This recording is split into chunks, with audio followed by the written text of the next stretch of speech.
Hello, welcome to mask.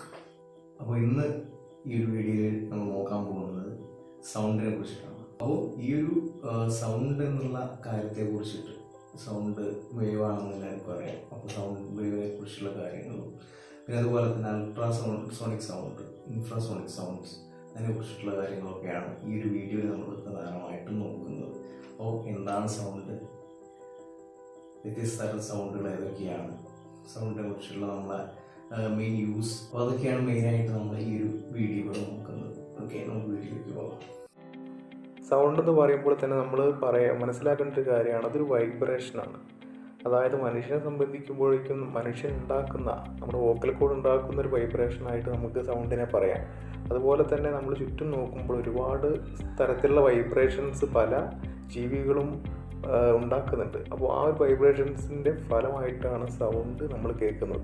അതായത് ഒരു നായ കുരയ്ക്കുമ്പോൾ ആ നായിൽ നിന്ന് നായ ഉണ്ടാക്കുന്ന ആ ഒരു സൗണ്ട് എന്താണ്, എയർ മോളിക്യൂൾസിൽ തട്ടിയിട്ട്, എയറിലായാലും മറ്റു ചുറ്റുമുള്ള ഏതെങ്കിലും മീഡിയത്തിലായാലും തട്ടി അതിലെ മോളിക്യൂൾസിനെ വൈബ്രേറ്റ് ചെയ്താണ് അവസാനം നമ്മുടെ ചെവിയിലേക്കും കാര്യങ്ങളിലേക്കൊക്കെ എത്തുന്നത്.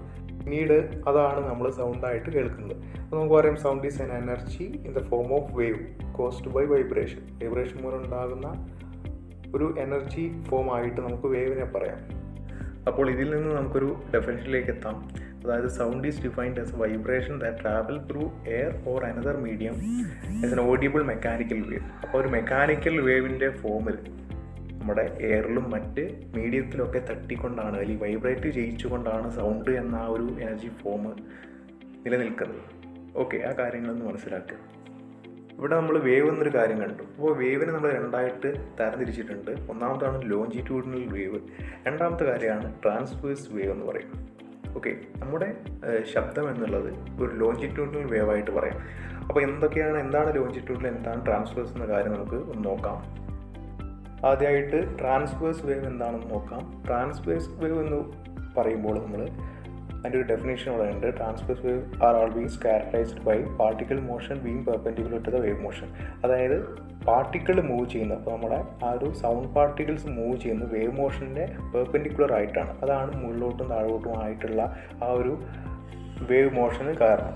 അടുത്തതായിട്ട് നമ്മൾ ലോഞ്ചിറ്റ്യൂഡിനൽ വേവ് നോക്കാം. വളരെ സിമ്പിളായിട്ടൊരു സ്പ്രിങ് നിങ്ങൾ കൊടുത്താൽ മതി. ലോഞ്ചിറ്റ്യൂഡിനൽ വേവിൻ്റെ ഒരു ഉദാഹരണമായിട്ട് നമ്മൾ അത് ഓർക്കാം. അതായത് ലോഞ്ചിറ്റ്യൂഡിനൽ വേവ് എന്ന് പറയുമ്പോൾ നമ്മൾ parallel to the propagation of the wave ആണ്. അപ്പോൾ ആ ഒരു പാർട്ടിക്കിൾ മോഷൻ വേവിൻ്റെ പ്രൊപ്പഗേഷന് സെയിം ഡയറക്ഷനിലായിരിക്കും എന്നുള്ള കാര്യം മാത്രം നിങ്ങൾ ഓർത്താൽ മതി. അതായത് താഴോട്ടും മുകളിലോട്ടും അല്ല.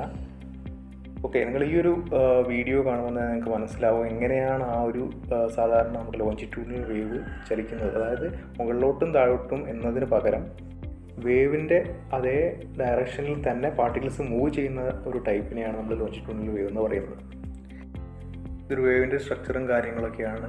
അതായത് ഉയർന്നു കിടക്കുന്ന ഭാഗത്തെ നമ്മൾ ക്രസ്റ്റ് എന്നും, താഴത്തുള്ള ആ ഭാഗത്തെ നമ്മൾ ടഫ് എന്നും വിളിക്കുക. പിന്നെയുള്ളത് ആംപ്ലിറ്റ്യൂഡാണ്. പിന്നെ നമ്മൾ വേവ് ഫ്രീക്വൻസിയാണ് വളരെ ഇമ്പോർട്ടൻ്റ് ആയിട്ടുള്ളത്. അതായത് രണ്ട് ടഫുകൾ അല്ലെങ്കിൽ രണ്ട് ക്രസ്റ്റിൻ്റെ ഇടയിലുള്ള ആ ഒരു ലെങ്ത്താണ് വേവ് ലെങ്ത് എന്ന് പറയുന്നത്. അപ്പോൾ ഇത്രത്തോളം വേവ് ലെങ്ത് കൂടുതലുണ്ടോ അത്രത്തോളം ഫ്രീക്വൻസി കുറവായിരിക്കും. അപ്പോൾ എന്താണ് ഫ്രീക്വൻസി എന്ന് ചോദിക്കുമ്പോൾ നമ്മൾ ഒരു സെക്കൻഡ് ഉണ്ടാകുന്ന ആ ഒരു നമ്പർ ഓഫ് വേവ്സിൻ്റെ എണ്ണം അല്ലെങ്കിൽ നമ്പർ ഓഫ് വൈബ്രേഷൻസിൻ്റെ എണ്ണത്തിനാണ് നമ്മൾ ഫ്രീക്വൻസി എന്ന് പറയും. അപ്പോൾ എത്രത്തോളം ഫ്രീക്വൻസി കൂടുതലുണ്ടോ അത്രത്തോളം നമ്മുടെ വേവ് ലെങ്ത് കുറയും.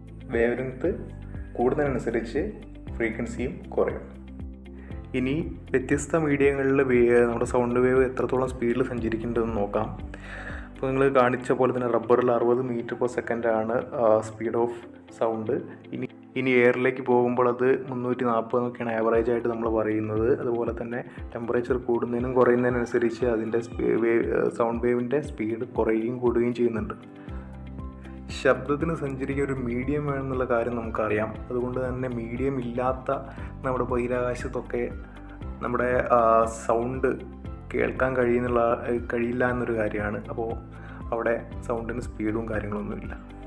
ഇനി മനുഷ്യന് കേൾക്കാൻ കഴിയുന്ന ആ ഒരു സൗണ്ടിൻ്റെ ലിമിറ്റും കാര്യങ്ങളൊന്നും നോക്കാം. നമ്മൾ 20 ഹെഡ്സ് മുതൽ 20,000 ഹെഡ്സ് വരെയാണ് മനുഷ്യൻ്റെ ചെവിക്ക് കേൾക്കാൻ കഴിയുന്ന, പിടിച്ചെടുക്കാൻ കഴിയുന്ന ആ ഒരു സൗണ്ടിൻ്റെ ഫ്രീക്വൻസി കാര്യങ്ങളൊക്കെ. ഇനി ഇത് ഓരോ വ്യക്തികൾക്കനുസരിച്ച് ചെറിയ ചെറിയ ചേഞ്ചുകളും കാര്യങ്ങളൊക്കെ വരുന്നുണ്ട്. അതുകൂടാതെ തന്നെ നവജാത ശിശുക്കളിലൊക്കെ ന്യൂ ബോൺ ബേബീസിലൊക്കെ ഇതിനേക്കാളും കുറഞ്ഞ സൗണ്ടും 20 ഹെർട്സിന് താഴെയുള്ള സൗണ്ടും കേൾക്കാൻ പറ്റുന്നുണ്ടെന്നൊക്കെയാണ് നമ്മളെ പഠനങ്ങൾ. അപ്പോൾ 20 ഹെർട്സിന് താഴെയുള്ള സൗണ്ടിനെ നമ്മൾ ഇൻഫ്രാ സൗണ്ട് എന്ന് വിളിക്കുന്നുണ്ട്. അപ്പോൾ നമ്മുടെ പല ജീവികൾക്കും ഈ ഒരു സൗണ്ട് കേൾക്കാനും പ്രൊഡ്യൂസ് ചെയ്യാനും കഴിയുന്നുണ്ട്. നമ്മൾ ആന, ബ്ലൂ വെയിൽ എന്നീ ജീവികളൊക്കെ ഇതിന് എക്സാമ്പിൾസ് ആണ് ചിത്രത്തിൽ കാണുന്നുണ്ടാവും. അപ്പോൾ നിങ്ങൾ മനസ്സിലാക്കേണ്ട ഒരു കാര്യം എന്താണെന്ന് വെച്ചാൽ ഇത്തരത്തിലുള്ള സൗണ്ടിന് നമ്മൾ ഇൻഫ്രാസോണിക് ആണ്, അതുകൊണ്ട് തന്നെ ഫ്രീക്വൻസി കുറവാണ്, വേവ് ലെങ്ത് കൂടുതലാണ്. അതുകൊണ്ട് തന്നെ കൂടുതൽ ഡിസ്റ്റൻസ് ഈ ഒരു സൗണ്ട്സിന് സഞ്ചരിക്കാൻ കഴിയുന്നുള്ള ആ ഒരു ബെനിഫിറ്റ്സ് യൂസ് ചെയ്തിട്ടാണ് ഈ ജീവികളൊക്കെ കമ്മ്യൂണിക്കേഷന് ഈ ഒരു സൗണ്ട് യൂസ് ചെയ്യുന്നത്. ഇതുകൂടാതെ നമ്മളിത് വളരെയധികം യൂസ് ആയിട്ട് പറയുന്ന കാര്യം എന്താണെന്ന് വെച്ചാൽ അഗ്നിപർവ്വത സ്ഫോടനങ്ങൾ, ഭൂകമ്പങ്ങൾ, അതൊക്കെ നേരത്തെ റെക്കഗ്നൈസ് ചെയ്യാനായിട്ട് നമ്മൾ ഉപകരണങ്ങൾ ഉണ്ടാക്കാനൊക്കെ ഈ ഒരു ഇൻഫ്രാസോണിക് സൗണ്ട് ഉപയോഗിക്കുന്നുണ്ട്. അതുകൂടാതെ തന്നെ നമ്മുടെ ഹാർട്ടിൻ്റെ പഠനങ്ങൾക്കൊക്കെ നമ്മൾ ഈ ഒരു ഇൻഫ്രാസോണിക് സൗണ്ട് യൂസ് ചെയ്യുന്നുണ്ട്. അപ്പോൾ അടുത്ത സൗണ്ടാണ് 20,000 ഹെർട്സിന് മുകളിലുള്ള സൗണ്ട്, അതായത് അൾട്രാസോണിക് സൗണ്ട്സ്. അപ്പോൾ അൾട്രാസോണിക് സൗണ്ട്സ് എന്ന് പറയുമ്പോൾ നമ്മൾ ബാറ്റ് കാര്യങ്ങളാണ് ഓർക്കുന്നത്. അതായത് വവ്വാലുകൾ ഇത് വളരെ നന്നായിട്ട് യൂസ് ചെയ്യുന്നുണ്ട്. അപ്പോൾ ഇതിൻ്റെ ഒരു പ്രത്യേകത എന്താണെന്ന് വെച്ചാൽ നമുക്ക് പറഞ്ഞു, വേവ് ലെങ്ത്ത് വളരെ കുറവായിരിക്കും അൾട്രാസോണിക് സൗണ്ടിന്, അതായത് ഫ്രീക്വൻസി വളരെ കൂടുതലാണ്, അതുകൊണ്ട് വേവ് ലെങ്ത്ത് കുറവായിരിക്കും. അതുകൊണ്ട് തന്നെ ഏകദേശം ഒരു സ്ട്രെയിറ്റ് ലൈനായിട്ട് ഇത് പോകും. അതുകൊണ്ട് തന്നെ നമ്മളെ ബാറ്റും കാര്യങ്ങളൊക്കെ, ബാറ്റ് മാത്രമല്ല നമ്മൾ ഇതിനെ വളരെ യൂസ്ഫുള്ളായിട്ട് പല അണ്ടർ വാട്ടർ വെഹിക്കിൾസിലൊക്കെ യൂസ് ചെയ്യുന്നുണ്ട്. കാരണം എന്താണ്, ഇത് ഒരു സൗണ്ട് പുറപ്പെടുവിപ്പിക്കും. ഈ സൗണ്ട് ചുറ്റുമുള്ള ഹസാഡസ് ആയിട്ടുള്ള ഏതെങ്കിലുമൊക്കെ ഒബ്ജക്റ്റിൽ തട്ടിയിട്ട് തിരിച്ചു വരും. അപ്പോൾ മുന്നിൽ തടസ്സമുണ്ടെന്ന് നമുക്ക് മനസ്സിലാവുകയും നമുക്ക് നേരെ ആ ഒരു വാഹനം തിരിക്കാനും അല്ലെങ്കിൽ നമ്മുടെ ആ ബാറ്റിന് വേറൊരു വഴിയിലൂടെ സഞ്ചരിക്കാനും സാധിക്കും. ഓക്കെ.